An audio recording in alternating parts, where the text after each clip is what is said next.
With Workspace for Education Standard and Plus, you get access to drive labels, which can be used with data loss prevention rules, which are really useful to prevent accidental or even malicious data exfiltration.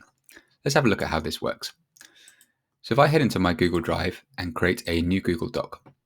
So let's imagine in this case, I want to create a draft for a parent newsletter. So you'll see here that I can go through and I have a policy applied to me that require me to fill in some missing fields. So I click on here, it opens up a sidebar for the labels, and you'll see that I have a new label called file sensitivity that contains a required field. So in this case, because I want to make this public, I'm going to choose public here. Users can also search and apply for other labels, but in this case, this is the suggested or required label that I need to apply. So I'm going to go through and complete my letter.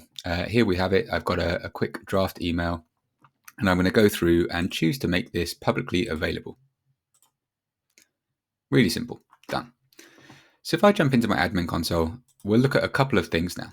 So first off, let's look at how we can go and configure labels.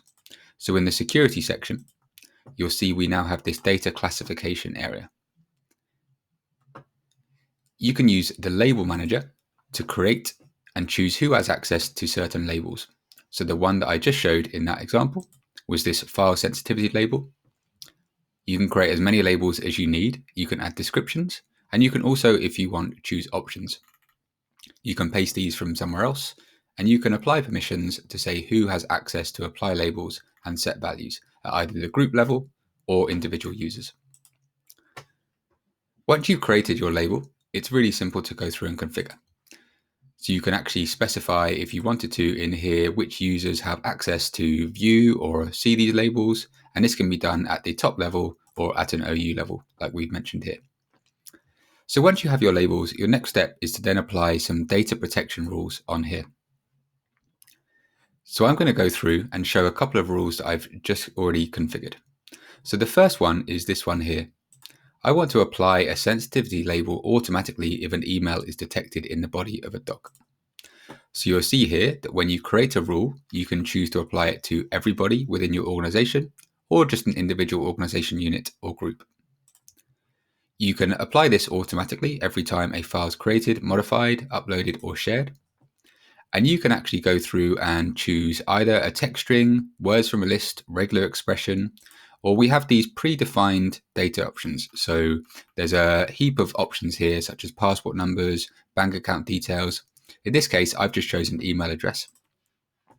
And in this case, I've chosen to, if I detect an email address in a document, to automatically apply a drive label. And in this case, I'm going to apply a sensitivity label called restricted. You can, if you wish, choose to send this alert to the alert center and configure admin alerts to let you know when a user has configured this.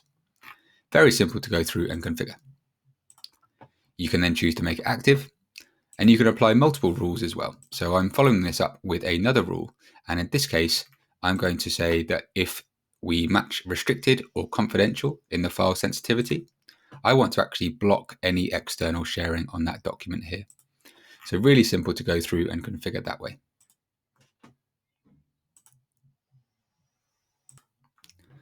And now what happens is if I go back to my document that I created earlier, so this was the newsletter that I made public initially, you'll see it's automatically, because it detects this email address, added a label of restricted, and up in the sharing option, you'll see that it contains sensitive content.